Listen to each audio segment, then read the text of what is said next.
안녕하세요. 정보책 손승원 선생님입니다. 오늘 여러분들 이제 자바 한번 볼 차례고요. 여러분들 이제 20페이지 보시면 돼요. 그래서 자바가 이제 28번부터죠. 객체 생성부터 한번 살펴볼 거고요.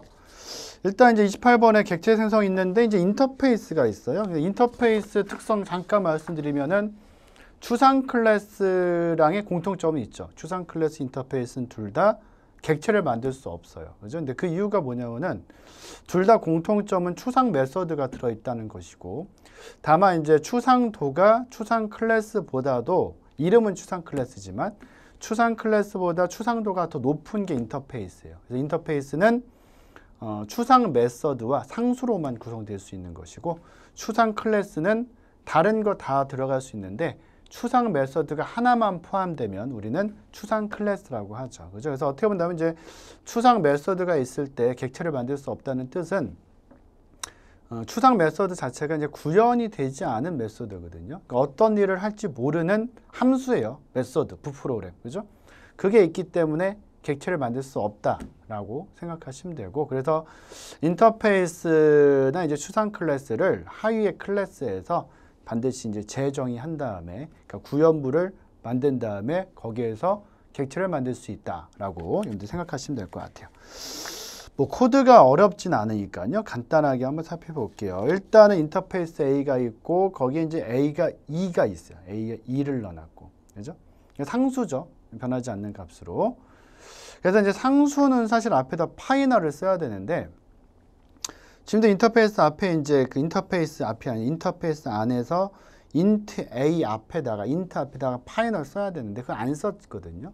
그래서 마치 이제 변수처럼 보일 수 있는데, 인터페이스 자체에는 상수와 추상 메소드밖에 들어갈 수 없기 때문에 지금처럼 쓰더라도 컴파일러가 다 붙여줘요. 이 앞에다가 이제 번역할 때 파이널 붙여준다고요. 상수예요, 상수. 클래스 B가 이제 이 A랑 인터페이스를 임플리먼트 하고 있죠. 그죠? 구현하고 있고. 그래서 int B 잡았고, 그 다음에 이제 B는 뭐예요? 빈트 int i라고 되어 있는 건 B 클래스 생성자예요. 그죠? 그 다음에 이제 get B라는 이제 또 메소드 하나 있고, 그죠? B를 리턴해 주는 거예요. 그래서 밑에 이제 그 메인을 보시면은 int A에다 3을 넣어줬고, 네, B는 이제 B 갖다가 객체 만드는 거. B에다가 B1 equal U, B에다가 이제 그 B라는 어떤 그 생성자 호출할 때 매일 변수 1을 넣어줬죠. 그죠? 그럼 이제 그 위에 여섯 번째 행에 B int i에 이제 뭐가 1이 들어가겠죠. 그래서 B equal I 곱하기 A가 되네. 여기서 중요한 게 뭐냐면은 여러분들 그 메인에서 A equal 3을 썼죠. 이건 지역 변수예요. 그러니까 실제 지금 우리가 B에서 볼 수 있는 건, B는 뭐예요 지금? 인터페이스 A를 갖다가 인터페이스 A가 있으면 요걸 갖다가 이제 어떻게 한 거야? 어떤 상속받았다라는 개념으로 볼 수 있겠죠. 구현한 거니까. 이걸 구현받아서 B가 만든 거거든요. 그러니까 B라는 객체, B1이라는 객체는 B라는 클래스를 통해서 만들어졌기 때문에 여기서 보는 A라는 변수는 여기 들어있던 2를 보는 거지, 메인에 있던 A equal 3이라는 지역 변수 보는 게 아니에요. 그러니까 여기서 이제 B equal I 곱하기 A라고 되어 있는데, 이렇게 되어 있는 거에서 요건 당연히 1이겠죠. 메인에서 넘겨줬으니까. 근데 여기에 들어간 2가, 그러니까 여기에 들어간 A가 3이 아니라 2라는 거예요. 2라는. 이걸 꼭 조심하셔야 돼요. 이건 어려운 코드예요, 사실은. 아주 간단해 보이지만 이런 부분 문제 내면 되게 어려워요. 근데 그 이유가 뭐예요? 지금 메인에 있는 A equal 3은 그냥 지역 변수라고 이거는. 그죠? 우리가 신경 쓸 게 아니라 B라는 객체에서 A라는 변수를 보는 거는, 그러니까 A라는 어떤 상수죠. 어떻게 보면 그 인터페이스에서 온 거니까 그건 얘를 보고 있는 거예요, 지금. 그죠? 요걸 구현해서 쓰고 있는 거니까 요거 조심하셔야 돼요. 그죠? 요거만 조심하시면 다른 거는 뭐 크게 뭐 어려운 부분은 없어요. 그죠? 그래서 28번 정답입니다. 28번은 이제 2번. 요즘 문제풀이 뭐 전산직 공무원은 이제 뭐 얼마 안 있으면 또 이제 지방직 시험이 있어서 문제풀이 지금 막 하고 있어서 맨날 이제 이거만 보면 몇 번 정답은 뭐 하고 이렇게 넘어가가지고 습관이 됐네요. 그죠? 28번 코드는 이제 실행 결과 2가 나온다. 그래서 이 부분 하나 여러분들 조심하셔야 돼요. 요거 하나 조심하셔야 되고요. 그 다음에 이제 29번에 보시면은 객체 생성과 생성자 호출이다 라고 해가지고 일단 뭐 모양 자체는 마스크라는 클래스가 있어요. 그죠? 마스크라는 클래스에다가 이제 그 스트링 네임도 잡았고 프렛이라는 거 이제 그 초입값도 줬고 뭐 타입도 있고 카운트 인트도 잡아놨고요. 그죠? 근데 마스크라는 이제 생성자가 있네요. 그죠? 생성자에 이제 그 매개 변수가 name, type, counter 세 가지가 있고 this.name equal name. 그러니까 this.name은 뭐예요? this가 자기 자신 말하는 거죠. 그러니까 this.name은 그 이제 마스크에 쓰던 스트링 네임, 스트링 타입 이거 말하는 거고. 그러니까 this.name에서 요건 뭐 하나 조심하셔야 돼요. this.name equal name이죠. 이게 어떤 뜻이에요, 사실은? 그냥 이렇게 써도 돼요. 이게 매개 변수 넘어온 거고. 이 name은 원래 우리가 그 마스크라는 클래스 만들 때 만들었던 멤버 변수거든요. 그러니까 한마디로 매개 변수 받은 거를 지금 마스크 호출할 때 매개 변수 받은 거를 멤버 변수에 넣어주라 이 뜻이에요. 그래서 사실 이제 뭐 의미적으로 이렇게 써도 뭐 이렇게 쓰진 않지만 사실은 이렇게 써도 처음에 이렇게 썼겠죠. 그죠? 뭐 문제는 없죠. 매개 변수를 받아다 멤버 변수 넣는데 공교롭게 이름이 같잖아요. 그러면 이제 가독성이 떨어지죠. 다른 사람이 봤을 때 뭐 이걸 만든 사람이야 자기가 어떤 의미를 부여했으니까 알겠지만 다른 사람이 보면은 이게 안 써있잖아요. 어차피. 그죠? 그럼 이게 매개 변수, 이게 매개 변수야. 어떻게 하라는 거야? 이렇게 될 거 아니야. 한마디로. 물론 이제 뭐 코드를 조금이라도 아는 사람은 이제 당연히 매개 변수를 받아서 이걸 멤버 변수에 넣는다는 걸 알겠지만 그래도 헷갈리잖아요. 그래서 나 자신, 자기 자신, 내 클래스다. 내 클래스의 멤버 변수다. 이걸 뜻하기 위해서 this를 쓰는 거죠. this 점이라고 쓰면 이게 자기 자신이 되니까 요게 멤버 변수가 된다 이 뜻이에요. 그 멤버 변수에다가 지금 매개 변수 받은 걸 집어넣어 주겠다. 그죠? 그런 개념. 그래서 이제 지금 매개 변수 받으면은 name, type, counter 받은 거를 이 매개 변수를 다 원래 마스크의 멤버 변수에 넣어주고 있다라고 보시면 되고요. 그래서 그거 그대로 쓴 거예요. 어려운 건 없어요. 지금 보시면은 밑에 메인에서 마스크 A equal new 마스크 해가지고 매개 변수 3개 넣어주고 있죠. ace, kf94, 1 그걸 넣어서 멤버 변수에 들어간 다음에 그걸 프린트 ln으로 출력하면은 밑에처럼 이제 뭐 에이스 브랜드의 타입이 이제 뭐 KF94이고 뭐 한 개입니다. 이렇게 찍히는 거죠. 그죠? 그렇게. 간단하게 이제 어떻게 본다면 이제 그 생성자에다가 매개 변수 써서 멤버 변수에 데이터 넣을 수 있는 그 모양 그냥 쓴 거니까요. 한번 보시면 될 것 같아요. 그래서 간단하게 이제 객체 생성과 생성 호출, 객체 생성이랑 생성 호출 한번 살펴봤고 뒤에 또 생성자가 나와요.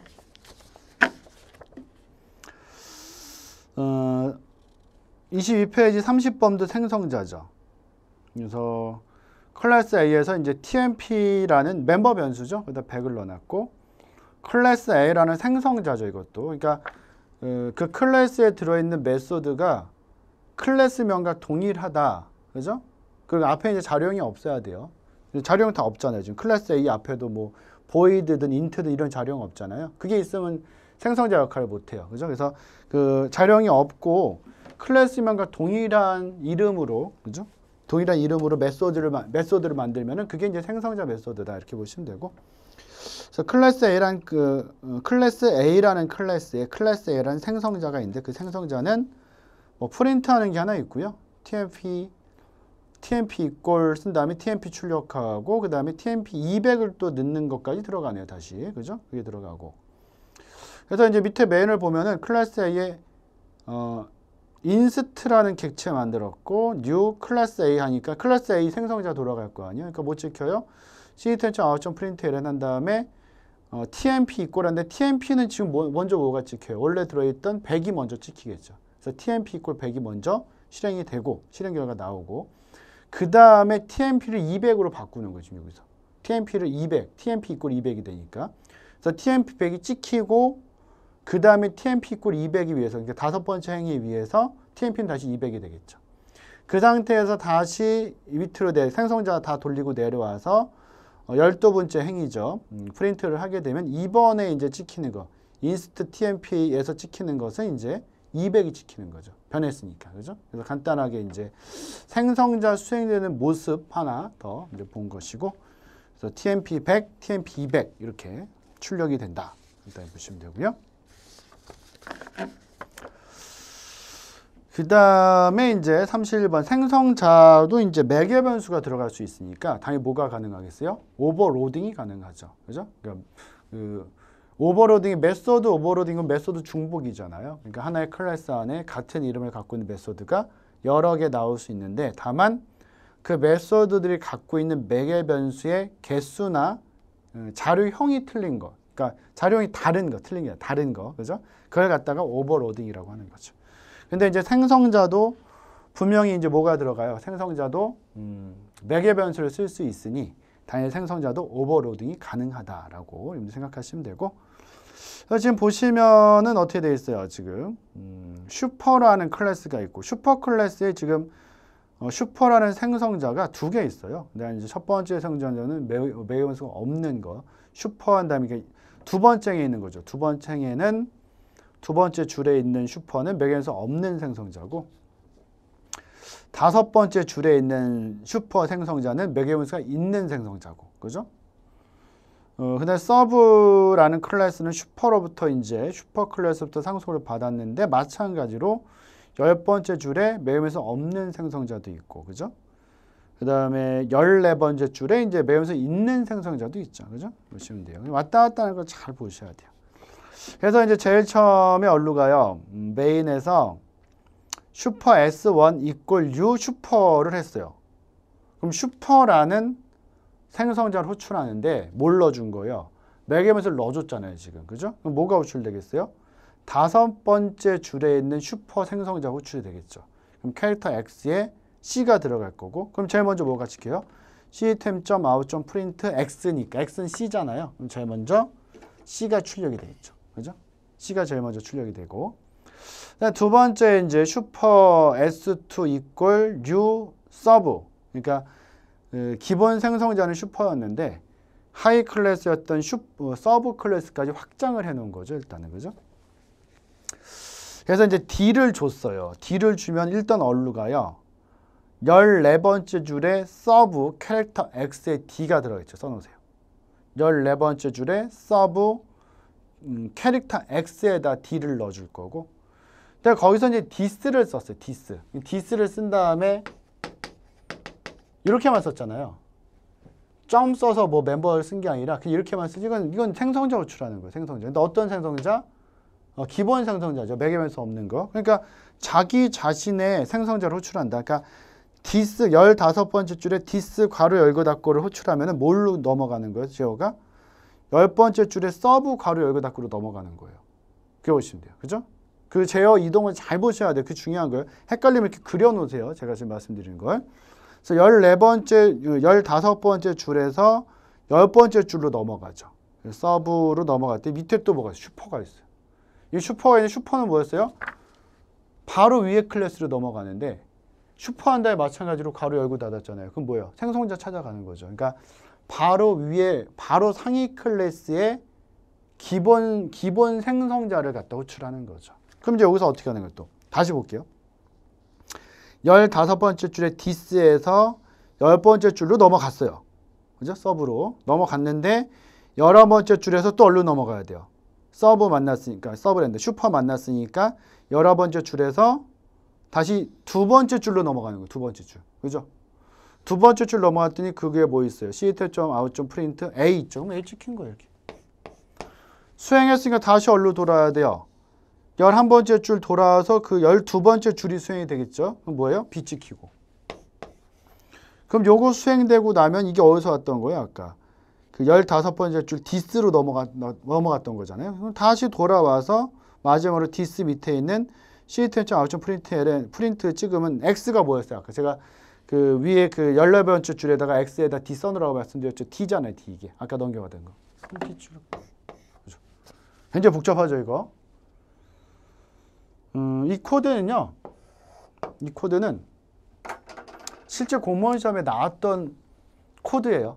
생성자 문제 중에서 조금 난이도가 있는 문제예요. 일부러 넣었어요, 제가. 왜냐면 이제 이 코드라는 것 자체가 이렇게 여러 시험에서 나왔던 게 이 변수명이나 메소드명만 변하면서 또 또 쓰이고 막 그러거든요.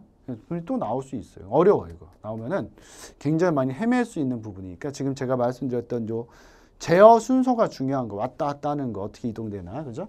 출력되는 모습 알아놓으셔야 되고. 그래서 31번에서는 이제 코드에서 CABD죠. 그죠? CABD. 그거 순서 반드시 잘 알아놓으셔야 되고. 생성자도 이제 오버로딩이 된다.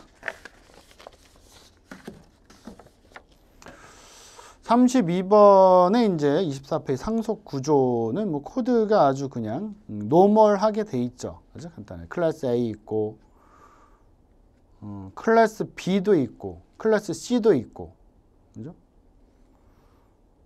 그리고 거기 이제 뭐 프린트하고 막 이런 게 있죠, 지금. 그죠? 그래서 프린트라는 이제 함수, 그러니까, 지금 A라는 클래스를 기준으로 본다면은 일단 2번에 인트A 1, 이거는 이제 그 멤버 변수 만들어서 초기값 넣어준 거고, 3번에 이제 A라는 그 생성자 메소드 있죠? 그래서 A 꼴 2 들어있고, 초기값 넣는 거. 그 다음에 4번에 퍼블릭 보이드 프린트라고 되어 있는데 밑줄 하나 쳐놓으시고. 이건 명령 아니에요, 여러분들. 만약에 C 넣으면 프린트 F를 쓸 거 아니에요. 그죠? 근데 얘는 프린트 F가 없죠, 자바는. 그래서 자바는 우리가 표준으로 출력할 때 뭐였어요? system.out.println이나 프린트를 쓴단 말이에요. 그죠? system.out이 들어가야 되는 거고, 지금은 그냥 프린트라고 되어 있거든요. 어쩌고저쩌고에서 프린트. 이거는 그냥 일반 메소드예요. 그냥 만든 거예요. 이 프린트라는 말 자체 하나만으로 키워드가 자바에 있는 건 아니기 때문에 그냥 A 이렇게 만든 거는 A라고 쓰면 안 되고, 지금 이건 생성자명이니까. 뭐 이렇게 쓴 거랑 똑같은 거예요, 사실은. 그죠? 이렇게 보시면 돼요. 이렇게 구성된 상태에서 이제 그 23번째 줄에 보시면 맨 밑에서 C 갖다가 객체 하나 만들고 있죠. 그죠? C 갖다가 객체 하나 만들었고, 거기에서 이제 C 괄호 열고 닫고, 그러니까 그 23번째 줄에서 이제 C1 equal U C 괄호 열고 닫고니까 생성자 호출해서 어디로 넘어가요? 13번째 줄로 가겠죠. 그래서 거기서 이제 뭐 해주고 있어요? 초기값 다 넣어주고 있죠. A는 6이고 B는 7이고 C는 8이고, 그죠? 그걸 다 넣어주고 있고요. 그 상태에서 다시 이제 24번째 줄로 가서 C1.T T라는 함수로 호출한 거고요. T라는 함수가 지금 15번째 줄에 있잖아요. 그죠? 15번째 줄을 딱 봤더니 T가 있는데 제일 처음에 16번째 줄이 나온 게 슈퍼천 프린트잖아요. 슈퍼라는 건 누구 거? 바로 자기 상위에 있는 클래스에 있는 그 메소드를 찾아가는 거겠죠. 그죠? 그래서 슈퍼점 프린트를 가면은 어딜 가겠어요? 거기 B클래스의 프린트로 가겠죠. 그래서 B클래스의 프린트로 가서 거기서 이제 B를 출력하니까, 그죠? B를 출력하니까 7이 나올 거고, 제일 먼저. 다시 이제 17번째 줄로 와서 디스잖아요. 이번 디스, 자기 거. 디스점 프린트니까 자기 자신 거 프린트를 14번째 줄에 프린트를 이제 수행을 하니까 C는 아까 몇이었어요? 8이었죠. 그죠? 8이 이제 출력되고. 근데 마지막으로 system.out.println에서 이제 A를 출력하는데 A는 아까 몇이었어요? 처음 초기값 넣을 때 6이었잖아요. 그 차례대로 뽑은 거죠. 그죠? 그래서 그냥 그 써있는 대로 그대로 제어만 잘 이동을 하면 돼요. 그럼 쉬운데 이게 이제 코드를 많이 다뤄보지 않으면 그게 어려워요. 아, 이렇게 가도 되나? 이렇게 가도 되나? 이런 생각이 들어요. 그러니까 저는 이제 뭐 많이 보고 이것보다 더 이제 복잡한 소스도 많이 보니까 계속 이런 것도 이제 막 왔다 갔다 하는 거 쉽게 하잖아요. 그래서 저렇게 하면 좋겠다라고 이제 생각할 수 있는데 그거는 많이 봐서 그런 거예요. 그냥 많이 봐서. 그러니까 여러분들도 제 이동을 생각하시면서 이런 코드, 자바 코드는 C 언어보다 시간이 훨씬 적게 들어요. 그래서 하루에 이제 제가 10분 정도 보시라고 했잖아요. 근데 좀 익숙해질 때까지는 한 1, 2주 정도까지는 제가 볼 때는 물론 시험 때까지 그렇게 시간이 많이 남지 않으신 분들도 지금 이거 듣고 계신 분이 있을 거예요. 그런 분들은 시간 조금 더 잡아서 보셔야죠. 그죠? 그건 어쩔 수 없는 거고 시험이 한 달 이상 남아있다. 그러면은 한 1, 2주 정도는 C 언어만 보세요. 10분 동안 항상. 하루에 10분 보는 거 C 언어만 보다가 그러면 이제 한 2주 정도 지나면 조금 이제 같은 문제 볼 때는 좀 이렇게 코드 해석하는 시간이 짧아지거든요. 그럼 그때부터는 C 언어 코드 하나 보고 한 5분 보고 자바 코드 이런 거 있죠. 이런 코드들 한 2, 3개 볼 수 있어요. 그럼 그 10분이라는 시간을 굉장히 알차게 보낼 수 있어요. 사실은 뭐 괜히 막 내 프라임 언어 공부해야지 막 3시간 하루에 이제 막 잡아놓고 계획 잡아놓고 막 공부하려고 뭐 하기 싫고 막 그러니까 3시간씩이나 이걸 어떻게 막 그러다 보니까 막 괜히 스트레스만 받고 막 이런단 말이에요. 그것보다 물론 이제 그렇게 잡아서도 공부를 해야 되겠지만 그 전에 10분씩 이렇게 공부하는 거는 굉장히 중요해요. 그죠? 그거. 그래서 익숙하게 만드는 게 중요하기 때문에 이런 것들도 이제 한 3-4번, 한 3번에서 5번 본다고 생각해서 이거를 왔다 갔다 하는 거를 5번 본 이후에는 딱 보자마자 이거 어떻게 된다는 거 뭐 그러니까 뭐가 생기는 거요? 어렵게 생각이 안 되는 거죠. 자신감이 생기고 일단은 자신감이 생기고 나 이거 할 수 있어. 이런 생각이 있고 없고가 굉장히 차이가 많이 나는 거예요. 저도 마찬가지죠. 이거 이 소스는 뭐 내가 쉽게 볼 수 있고 제가 또 는 거니까 그죠? 근데 이제 처음 보는 소스는 그렇잖아요. 또 시험장에서는 또 처음 보는 소스를 만나니까 처음 보는 소스를 저도 그래요. 사실 긴장돼요. 이거 내가 원래 돌리던 대로 돌리는 게 아니라 어떤 함정이 있지 않을까 이런 생각이 들거든요. 근데 그런 것들을 뭐로 극복할 수 있냐면은 익숙하게 만드는 걸로 다 극복을 할 수 있기 때문에 그죠? 이런 것도 보는 거 제가 누누이 말씀드리지만 10분씩. 왜냐하면 이제 시험 가까이 돼서 질문하신 분 중에서 많이 하시는 게 이제 언어를 이제 뭐 포기하고 싶다. 언어를 포기하고 싶은데 한 2가지만 찍어주세요. 이런 거 그죠? 그 찍는다고 그게 나오면 좋겠지만 그죠? 제가 뭐 출제자나 선제자가 아니잖아요. 선제위원회 출제자면 제가 수업을 못하는 거고 사실은 그죠? 그렇기 때문에 미리미리 이제 준비를 좀 이렇게 해놓으시는 게 훨씬 더 좋다라고 생각하셔야 되고요. 또 이제 뭐 앞에서 말씀드렸지만 문제가 또 비중이 좀 점점 높아지고 있잖아요. 또 그죠? 이 코드 비중이 높아지고 있기 때문에 우리가 함부로 또 그냥 이거 버리고 가야지 이렇게 생각할 수가 없어요. 그죠? 그렇기 때문에 어렵더라도 좀 더 시험장에서 이제 이 문제를 극복할 수 있도록 그죠? 해결 방안을 찾아가는 것이 이제 중요하다라고 생각하시면 되고요. 근데 그 길을 이제 좀 더 쉽게 갈 수 있는 길을 제가 말씀드리는 거예요. 그죠? 그대로 하시면은 좋을 것 같아요. 그 다음에 25페이지 메소드 오버로딩. 메소드 오버로딩은 이제 뭐 33번도 그렇고 34번도 뭐 메소드 오버로딩이에요. 그죠? 그래서 오버로딩은 이제 한 클래스 안에서 같은 이름의 메소드인데 다만 이제 매개 변수가 달라지는 것들. 그죠? 그걸 말하는 거고. 오버라이딩은 뭐예요? 재정이니까 서로 다른 클래스에서 상속받은 클래스겠죠. 이 클래스에 있는 메소드를 이 클래스에서 뭘 바꾸는 거예요? 구현 내용을 바꾸는 거. 그죠? 그렇게 생각하시면 될 것 같아요. 그래서 자바에서는 오버로딩은 하나의 클래스 안에서 분명히 진행이 될 것이고 오버라이딩은 분명히 다른 클래스에서 진행이 된다는 걸 일단 기억을 좀 해놓으셔야 되고요. 그래서 이제 33번의 메소드 오버로딩 보시면은 calculator라는 클래스에 이제 칼이라는 메소드가 여러 개 있네요. 4개 있네, 4개. 근데 그 메소드들은 매개 변수가 다 다르죠. 같은 매개 변수가 있다면 그건 잘못된 거죠. 그죠? 그래서 첫 번째 칼은 인트가 2개, 두 번째는 플롯이 2개, 5번째 줄, 8번째 줄의 칼은 더블이 2개, 11번째 줄은 인트가 3개 있네요. 그래서 이제 어떻게 호출하냐에 따라서 거기 있는 칼이라는 메소드 어떤 게 호출되는지가 달라지는 것이고요.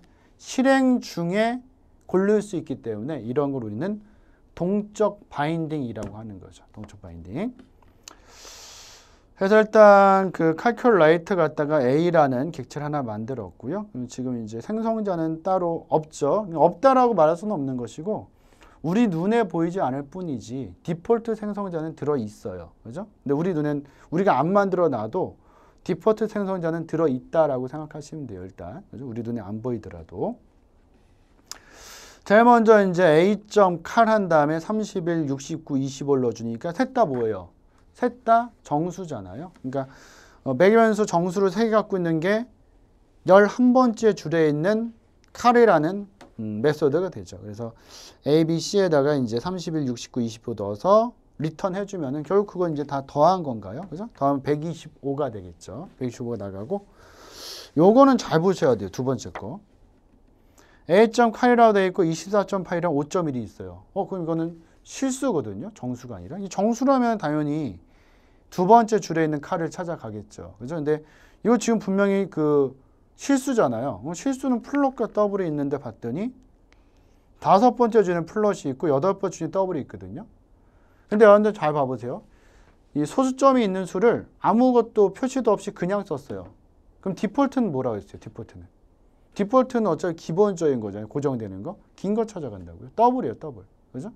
만약에 이걸 표시할 때 24.8F 5.1F 쓰면은 플롯 찾아갈 수 있거든요. 그죠? 근데 지금은 그런 걸 전혀 명시하지 않았기 때문에 그냥 디폴트 값인 더블을 찾아가는 거죠. 그래서 더블 찾아가서 8번째 줄로 가는 거죠. 그죠? 그래서 여기서 이제 A 플러스 A 더하기 B를 하는 거잖아요. 그래서 결국 24.8과 5.1을 더해서 29.9가 나가는 거죠.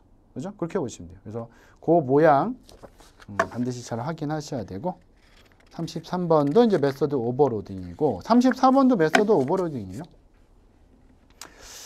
뭐가 오버로딩 되어 있냐 봤더니 이제 플러스라는 클래스에 answer가 오버로딩 되어 있죠. answer라는 메소드가 9번째 줄에 있는 것은 매개변수가 없는 거고 12번째 줄에는 answer는 매개변수가 2개 있는 거잖아요. 지금. 그죠? 그래서 나중에 우리가 호출하면은 지금 밑에서 이제 18번, 19번 줄에서 이제 객체를 만든 다음에 20번째 줄에서 AN1 answer를 하게 되면은 그냥 answer 찾아가는 거죠. 그냥 answer 찾아가서 A 플러스 B를 그냥 수행하니까 원래 들어있던 거, 그죠? 칼크에서 이제 처음에 이제 넣어줬던 1, 2가 그냥 더해지는 거고 AN2에서 answer 해가지고 3, 4를 넣어주면은 이건 이제 직접적으로 3, 4라는 매개변수를 넘겨주는 거잖아요. 그죠? 그럼 열도 부채행으로 넘어가서 A에는 3이 들어가고 B에는 4가 들어가서 2개 더한 값 3 플러스 4는 7 이렇게 나오는 거죠. 뭐 간단하긴 한데 구조 자체가 어떻게 돼 있다는 것은 자꾸 확인해 보시는 게 좋으니까요. 코드는 자꾸 보시는 게 좋아요. 일단 34번도 이제 이렇게 실행이 나온다 라고 보시면 돼요. 35번은 오버라이딩이죠. 오버라이딩은 이제 클래스 A랑 클래스 B가 있을 때 void ABC 가로 열고 닫고 이렇게 돼 있죠. 근데 그랑 똑같은 게 B 클래스의 void ABC 가로 열고 닫고. 그죠? 오버라이딩은 일단 중요한 게 시그니처가 같아야 돼요. 그러니까 시그니처라는 것은 우리가 일반적으로 뭘 말하냐? 시그니처는 반환형, 메소드명, 매개변수의 개수와 자료형을 말해요. 둘 다 어차피 매개변수가 없으니까 상관없는데 만약에 이제 위에 ABC의 매개변수가 인티어가 하나 있었다면은 오버라이딩을 하기 위해서는 하이 클래스의 ABC 메소드에도 인트형으로 매개변수가 하나가 있어야지 가능하다는 거예요, 사실은. 그죠? 그렇게. 그래서 오버로딩과는 사실 많은 차이점이 있죠. 그래서 지금 이제 밑에 봤더니 뭐라고 되어 있냐면은 A 클래스로 이제 객체 하나 만들었고 그래서 실제로 만들면은 이제 뭐 이해를 돕기 위해서 이걸 쓸게요. 이 스택이라는 공간에 A라는 레퍼런스 변수를 통해서 이제 힙이라는 공간에 객체를 하나 만들 것이고 U로. 그죠?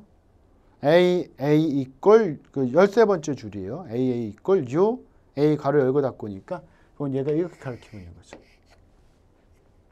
이 상태에 B를 또 만들었어요. B를 또 만들어서 얘도 new B니까 객체 만들어서 얘가 또 이걸 가르치게 만든 거죠. 근데 그 상태에서 뭐가 들어가냐면은 밑줄 쳐놓으세요. A 이꼴 B가 있어요. A에다가 B를 넣으래요. 여기는 참조값이 들어있어요. 우리가 신경 쓰지 않아도 되는 값인데 A에다 B를 넣으니까 B에 있는 걸 A에다 넣었잖아요. 어떻게 보면 포인터가 레퍼런스 변에서 넘어온 거란 말이에요. 약간 주소값 같은 게 들어있거든요. 여기 들어있는 걸 여기다 넣어주면은 얘도 뭘 가리키는 거예요? 이걸 안 가리키고 얘도 이걸 가리키게 되는 거죠. 이렇게 되는 거예요. 그럼 얘는 뭐가 되냐? 얘는 가비지가 돼요. 쓰레기. 왜? 어차피 이 객체라는 거는 레퍼런스 메서가 가리키고 있을 때 접근할 수 있는데 이거 지금 끊어버린 거잖아요. 임의로. 그럼 이거 가비지예요. 근데 우리가 지금 보고 있는 자바에서는 이걸 별로 걱정할 필요가 없어요. 왜냐하면 가비지 콜렉터가 있어요.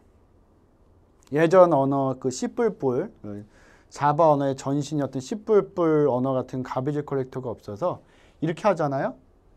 그럼 이게 가비지가 돼서 힙 공간에 막 쌓이면은 나중에 다른 걸 못 넣게 됐었어요.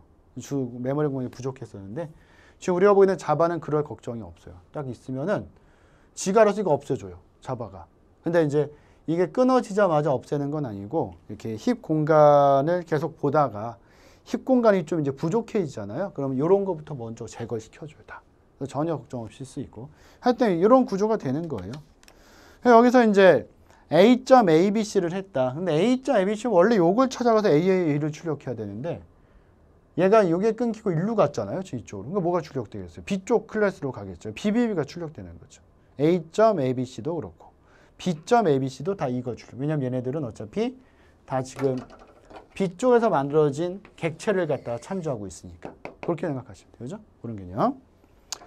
그래서 35번에서 칠한 결과가 BBB가 2번 나와 있는 거. 이것 때문에. 그러니까 결국은 A 꼴 B 때문에 그런 거예요. 그게 없었으면은 AAA 하나 나오고 BBB 하나 나왔겠죠. 그죠? 그 소스에서 그 15번째 줄이 여기서 제일 가장 중요한 게 되는 거죠. 그래서 BBB, BBB가 나온 거. 그죠? 한번 확인해 보시면 되고요. 오버라이딩도 뭐 간단하게 애니멀이라는 클래스 있고 라이언이 이제 애니멀을 갖다가 상속을 받아서 워크라는 그 메소드를 갖다가 오버라이딩을 하고 있죠. 그래서 애니멀 AN1이란 객체를 애니멀로 하나 만들었고 또 이제 애니멀 클래스를 기본으로 해서 16번째 줄에서는 뉴 라이언 그래서 그 하이 클래스까지 이제 확장을 시켜놨죠.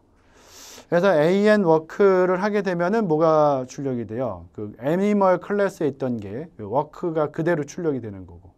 그래서 동물 2가 걸었습니다가 되는데 AN2를 하게 되면 어떻게 돼요? 얘는 기본형은 애니멀이지만 라이언까지 확장이 됐잖아요. 하이 클래스까지. 그래서 오버라이딩이 된다면은 하이 클래스 걸 쓰겠죠. 그렇죠? 그럼 당연히 사자가 걸었습니다. 이게 출력되는 거죠. 그래서 그 부분만 일단 잘 기억을 해놓으셔야. 이런 문제들은 언제든지 나올 수 있어요.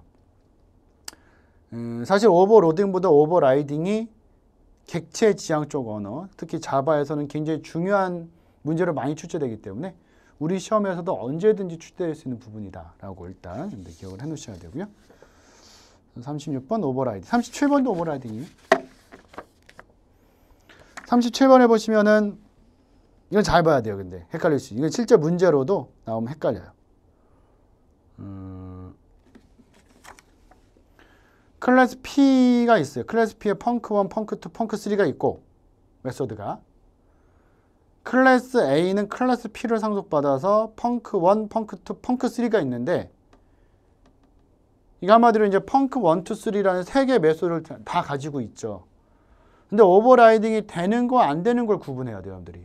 그죠? 그걸 구분해야 돼요. 일단 펑크1을 봤더니 클래스 P에도 인트 펑크1, 인트 A, 인트 B 이렇게 돼 있어요. 밑줄.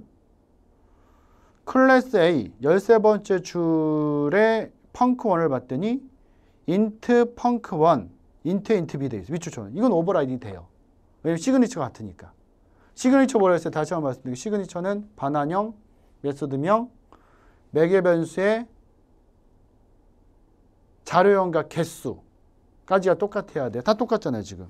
인트 반항형이죠. 인트 같고, 펑크1, 메소드명 같고, 매개 변수, 형, 둘 다 인트, 개수 2개, 다 같잖아요. 이게 시그니처예요. 그죠? 그래야지만 오버라이딩이 되는 거예요. 그래서 이제 일단 펑크1은 밑줄 쳐놓으세요. 이건 오버라이딩 된다. 그래서 만약에 클래스 P를 기준으로 객체를 만들어서 클래스 A까지 확장해 놓으면은 그때 만약에 펑크1을 호출하면은 클래스 A 거를 갖다 쓰겠죠. 그죠? 오버라이딩이 돼 있으니까. 이렇게 보시면 돼요. 근데 펑크2는 어때요? 지금 5번째 줄에 인트 펑크2, 인트 A, 인트 B. 그죠? 근데 16번째 줄에 이게 다르네요. 더블, 반환형부터가 달라요. 반환형만 달라도 왜냐하면 지금 5번째 줄에 반환이 인트잖아요. 근데 지금 16번째 줄에 펑크2의 반환형은 더블이거든요. 이건 오버라이딩이 안 되는 거예요. 그죠? 그래서 더블 A, 더블 B라고 이제 뭐 그 매개 변수의 자료형까지 다르죠. 그래서 펑크1은 오버라이딩이 되지만 펑크2는 오버라이딩이 안 된다. 이걸 일단 정확히 아셔야 되는 거고. 그럼 펑크3는 어때요? 한번 봐보세요. 8번째 줄에 있고 19번째 줄에 있어요. 되나요? 펑크3는 오버라이딩이 되죠. 그죠? 왜냐면 같잖아요. int 펑크, int int b 19번째 줄에도 int 펑크3, int 펑크3, int int b 이렇게 돼 있잖아요. 그죠? 오버라이딩이 되겠죠. 그러니까 뭐 정확히 얘기한다면 이걸 이제 파악하면 끝난 거예요, 이 문제는. 펑크 1은 펑크 1과 펑크 3은 오버라이딩이 되고 펑크 2는 오버라이딩이 안 된다 이거죠. 그죠? 일단. 그래서 이제 밑에서 봤더니 클래스 P, 그러니까 클래스 P를 기본형으로 해서 객체를 만드는데 클래스 A까지 확장해 놨잖아요. 그죠? 그래서 여기서 만약에 메소드를 쓰면은 오버라이딩이 되어 있다면은 하이 클래스 걸 쓰는 거고 오버라이딩이 되어 있지 않다면은 상위 클래스 걸 쓰는 거다. 여러분들 이렇게 생각하시면 되는 거고. 그러니까 지금 펑크1은 오버라이딩이 돼 있잖아요. 그럼 어떤 거 쓰겠어요? 펑크1 P.펑크1 5,2를 쓰게 되면은 그때는 어디를 찾아가요? 13번째 줄을 찾아가겠죠. 그래서 A%B, 5%B니까 5를 2로 나눈 나머지가 1이 나올 거고. 그죠? 그 다음에 두 번째 프린트에서 P.펑크2 5,2라고 돼 있어요. 펑크2는 오버라이딩이 안 되죠. 그럼 어디로 가야 돼? 펑크2는 5번째 줄로 가야죠. 그럼 A 빼기 B니까 5 빼기 3 되는 거고. 그죠? 그 다음에 P.펑크3는 오버라이딩 돼 있죠. 5,2가 되는데 펑크3는 19번째 줄을 수행하겠죠. 그래서 A 나누기 B니까 뭐 돼요? 2 되겠죠. 2. 왜냐면 또 이제 A 나누기 B를 할 때 5 나누기 2가 되고 이 5 나누기 2, 5랑 2는 둘 다 정수니까 결과값도 2.5가 아니라 2가 나오는 거예요. 그냥 2가. 그죠? 그래서 2가 출력된다. 그래서 거기에 출력된 모양을 써놓은 거죠. 이게 오버라이딩이다. 그래서 오버라이딩은 사실 그렇게 어렵진 않아요. 여러분들 문제 보면은 그렇게 어렵진 않은데 또 문제로 나올 수 있는 가능성이 크니까 여러분들이 정확하게 이제 비교를 해 놓으셔야 된다라고 보시면 되고요. 그 다음에 이제 30페이지에 38번 보시면은 접근 제어자예요. 오류 발생 부분 찾기인데 별로 어렵지 않아요, 이거는. 네, 이것도 실제 이제 공무원 시험에 나왔던 코드 제가 넣은 거예요, 실제. 그래서 이제 문제에서 몇 개 이제 뭐 기역, 니은, 디귿, 리을 만들어 놓고요. 뭐 13, 14, 15, 16 이런 거 기역, 니은, 디귿, 리을 만들어 놓고 오류가 발생하는 부분은 어디냐 이렇게 찾는 거, 그죠? 근데 뭐 어렵지 않죠. 지금 보시면은 퍼슨 클래스에 이제 name이라는 첫 번째 줄이죠. private string name이니까 퍼슨 클래스의 두 번째 줄에서 name이라는 멤버 변수는 private로 설정이 되어 있어요. private로 설정이 되어 있다면은 이 person이란 클래스에서만 쓸 수 있죠. person이란 클래스 외부에서는 쓸 수가 없는 애예요, 이거는. 그죠? 그렇게 기억하시면 돼요. 근데 그거를 갖다가 지금 밑에 이제 11번째 줄에 edu일이라는 person과는 다른 클래스잖아요, 이건. eduil. 그 클래스에서 지금 뭘 쓰고 있어요? 15번째 줄에서 a.name을 직접 접근하려고 하거든요. 안 된다고 하겠죠. 너 접근하지 못하게 하려고 프라이빗 설정했는데 네가 왜 직접 접근하려고 해? 이렇게 되는 거죠. 그죠? 그래서 나머지 것들 뭐 디폴트 그 기본형 생략형이라든지 프로텍트라든지 퍼블릭은 다 가능하겠지만 지금 보고 있는 프라이빗은 이제 다른 클래스에선 한 번에 접근할 수 없다. 직접 접근할 수 없다. 요거는 여러분들 좀 기억을 하셔야 되고 그래서 그 점을 한 번 더 이제 상기시키기 위해서 제가 38번 코드를 한번 넣어봤어요. 넣으셔야 되고 그래서 그 실행 결과도 이제 뭐 15번째 줄에서 이제 오류가 발생된다 이렇게 나와 있죠. 39번도 추상 클래스를 그냥 한번 보여드리는 거예요, 모양을. 그죠? 뭐 코드의 결과를 찾거나 이런 건 뭐 아주 간단하게 돼 있는 거고, 사실은. 근데 이제 보시면 추상 클래스가 어떻게 돼 있는 거예요? 거기 보시면 이제 abstract 클래스 카가 있고, 거기 이제 public, 뭐 abstract void start, abstract가 들어간 메소드가 있는 거죠. 그걸 우리 뭐라고 그래요? 추상 메소드라고 하는 거죠. 추상 메소드. 추상 메소드가 몇 개나 들어있어요. 근데 원래 추상 클래스의 정의는 추상 메소드가 한 개 이상만 들어있으면 되는 거거든요, 사실은. 그죠? 근데 이제 여기 몇 개 들어있고. 이게 다 이제 추상 클래스가 되는 거죠. 그래서 이걸 갖다가 이제 다른 클래스에서 뭐 카라든지 이런 카라는 클래스에서 이걸 이제 오버라이딩을 해준 거죠. 스타트라든지 이제 드라이브라든지 스톱이라든지 이런 거 다 오버라이딩 해줬고, 그걸 이용해서 그냥 쓴 거죠, 지금 밑에서. 카에 카 0, 1 이런 이제 객체 만들어서 에듀일 카까지 이제 확장을 시켜놨고, 거기서 이제 카 01 갖다 스타트나 드라이버 이런 거 다 이제 호출하게 되면은 실제 에듀일 카에 있었던 이제 그 메소드들이 수행이 되는 거죠. 그죠? 그래서 그 차례대로 그냥 에듀일 카 시동을 켭니다부터 해서 뭐 에듀일 카 시동을 끕니다까지 그냥 쭉 출력이 된 거죠. 뭐 코드는 어렵진 않은데 일단 그 추상 클래스라는 거는 이제 필요 이상으로 이런 식으로 좀 문제에서도 이렇게 길게 나타날 때 있거든요. 근데 코드는 어렵지 않아요. 여러분들 코드가 길다고 어려운 건 아니에요. 그러니까 시험장에 딱 가서도 코드가 길어요. 그럼 어렵다고 생각 안 하셔도 돼요, 사실은. 오히려 어려운 코드는, 그러니까 로직이 복잡한 거는 좀 더 짧은 것들이 많이 있어요. 이런 이제 물론 이제 긴 것도 일부러 아주 어렵게 되는 케이스도 있긴 하지만 일반적으로 뭐 코드가 길고 짧고에 따라서 이 코드가 어렵다, 쉽다를 갖다가 딱 우리가 이제 그 머릿속에다가 기준을 잡아놓고서 공부를 하거나 문제를 풀 필요는 없어요. 그죠? 그러니까 여러분들이 괜히 어려운 그 뭐 긴 코드 만나면은 뭐 속된 말로 약간 이제 뭐 쫀다고 그러죠. 좀 어휴 어렵다 이렇게 생각이 되면 더 어렵게 보이는 거예요. 그렇지 않아요. 그렇지 않아요. 이런 코드 그렇잖아요. 처음에 딱 볼 때 숨이 콱 막히잖아요. 이거 길어가지고. 근데 보면 아무것도 아니거든요. 이게 사실은. 그죠? 그러니까 그런 것들 생각하고 문제 푸셔야 되고, 네, 그런 자신감은 계속 말씀드리지만 코드를 자꾸 많이 보면서 충분히 극복할 수 있다라고 생각하셔야 되고요. 32페이지에 예외 처리 있어요. 예외 처리는 뭐냐면요.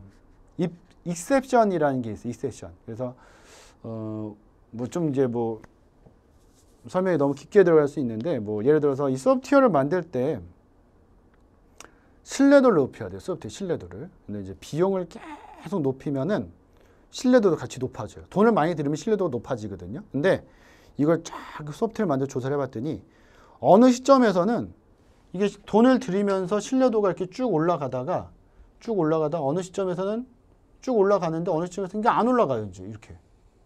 돈 아무리 들여도 신뢰도는 0.00001% 올라가는데 돈은 막 1, 2억씩 나가는 거예요. 그래서 이건 안 되겠다. 요 지점에서 우리가 비용으로 신뢰도를 올리는 건 포기하자. 돈을 더 이상 들이지 않고 어떻게 할까 하다가 만든 게 예외 처리예요. 신뢰도를 개발 비용을 더 이상 투자하지 않고, 그죠? 개발 비용을 낮추면서 그 소프트웨어의 신뢰도를 높이려고 하는 게 사실은 예외 처리다라고 생각하시면 돼요. 굉장히 많아요, 종류가. 근데 그 중에 한 가지만 예로 한번 보여드린 거고, 마찬가지로 이것도 이제 실제 그 문제로 다른 시험에 출제가 됐던 부분이고요. 컴퓨터에서 가장 큰 오류 중에 한 가지가 컴퓨터 그 프로그램에서 0으로 나누는 거예요. 0으로 나누는 걸 컴퓨터는 처리하기가 어렵거든요. 처리할 수가 없어요. 그래서 그걸 예외 처리로 본 거고요. A는 3이고 B는 0이고요. 그 다음에 트라이 캐치 파이널리에요. 트라이에서 시도죠. 트라이에서 예가 발생되면은 그거를 캐치가 받아서 처리해 주는 거예요. 근데 만약에 트라이에서 예가 발생되지 않았다면은 캐치를 그냥 건너뛰어 버리겠죠.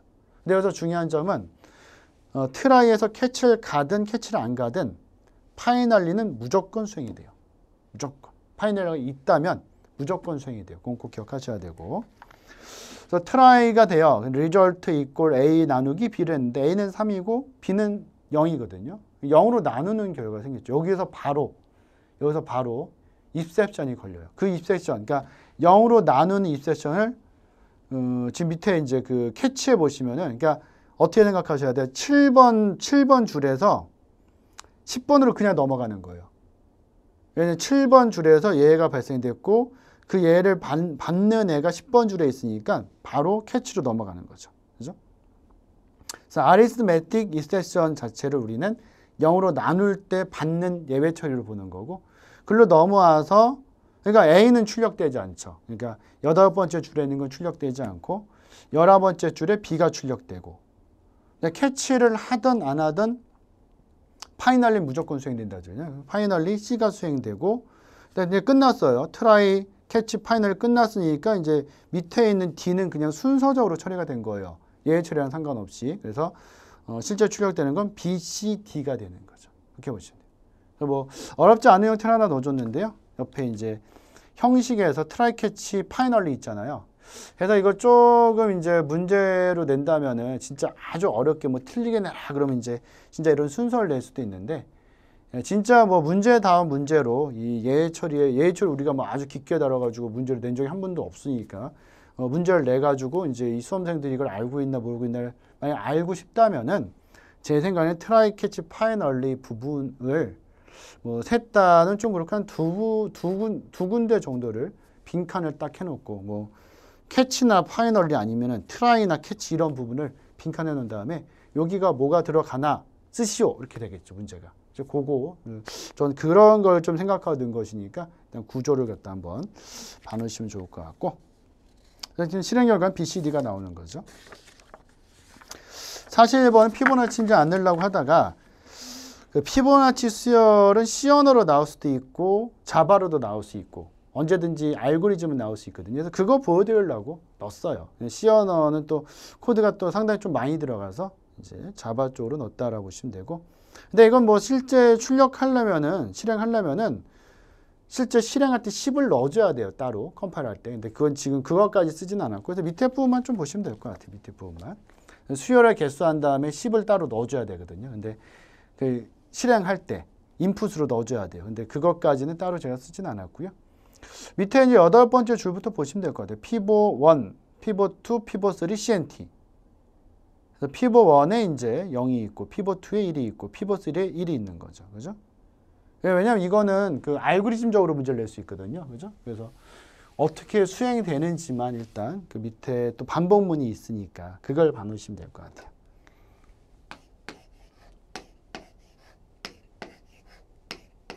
왜냐하면 이게 이제 예전에 그 개정 이전의 알고리즘 문제에서도요, 이 피보나치 수열 같은 경우는 알고리즘적으로 문제를 또 낸 적도 있어요. 그러니까 우리 시험에 충분히 나올 수 있는 거기 때문에 구조만 알면 사실은 뭐 이렇게 어려운 건 아니니까요.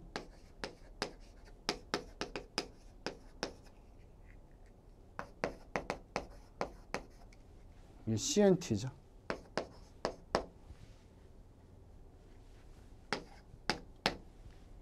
그 다음에 CNT는 0부터, 그죠? 0부터 해서 AND까지 이제 돌아가겠죠. 그죠? AND는 지금 우리가 위에서 따로 이제 수출 줘야 돼. 이걸 따로 주진 않았고. 예를 들어서 이제 뭐 수열의 개수에다가 인풋으로 처음에 열을 줬다면은 AND가 이제 10이 되겠죠. 그래서 제일 처음에 C10.out.print 해서 이제 피보 3을 출력하니까 요게 일단 출력이 되죠. 1이 출력되고, 그 다음에 피보 3에다가 2개 더하래요. 2개 더해서 여기다 넣어주니까 그대로 1이죠. 1이 되고. 그 다음에 피보 1에다가 피보 2를 넣고 1에다가 2를 넣으니까 얘가 1이 되고, 그 다음에 피보 2에다가 3을 넣어라. 3 넣어도 1이에요. 이렇게 되겠죠. 그죠? 그 상태에서 다시 올라가서 CNT가 하나 증가를 할 거고, 그죠? 이게 1이 되고, 어차피 9까지 돌릴 거니까 AND가 10이라고 본다면 밑으로 내려서 피보 3을 갖다 또 출력하면은 또 1이 나오는 거죠. 1이니까. 그죠? 그 다음에 피보 1에다가 피보, 그러니까 뭐 피보나치 수열은 뭐 여러 가지로 뽑을 수는 있어요. 그 중에 한 가지를 이제 본 것이고, 1이랑 2를 더해서 3에 넣어주니까 얘가 2가 될 거고, 1에다가 2 넣어주고, 어차피 1이죠. 여기다 이거 넣어주면 얘가 2가 되고, 그죠? 근데 다시 올라가서 이거 2 된 다음에 출력하면 2 되고, 그죠? 한 번만 더 볼게요. 여기에서 피보 3에다가 1, 2 더하니까 얘가 3이 되고, 그죠? 1에다가 이거 넣고 2에다가 피보 3번 넣으니까 3 되고, 다시 올라가서 CNT 3 되고, 피보 3 또 출력하면 이번에는 3이 되고, 이렇게 되는 거죠. 그러니까 피보나치 수열이 어차피 요거잖아요. 요거 더한 거 1로 들어가고, 이거 더한 거 또 1로 들어가고, 2개 더한 거 또 들어가고, 2개 더한 거 또 들어가고, 2개 더한 거 또 들어가고, 이렇게 계속 13이죠. 또 들어가고, 2개 더한 거 또 이렇게 계속 가는 거죠. 이렇게 이 피보나치 수열. 그래서 이런 식으로 알고리즘 만들 수 있다는 거, 그죠? 근데 한번 확인하시면 될 것 같아요. 그래서 일단은 이제 피보나치 수열까지 간단히 한번 살펴봤고요.